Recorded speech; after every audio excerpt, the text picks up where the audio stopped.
we go, jack the wheels up, put the front wing on, and start getting this guy back on the road. Well, wheel arch lino is pretty much out now. Well, the front wing is off. So bolt there,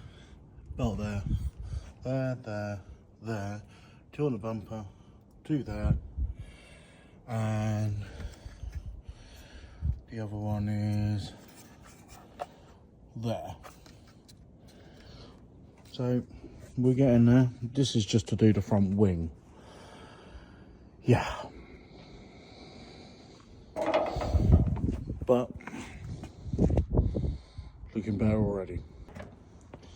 Well, got the new front wing on.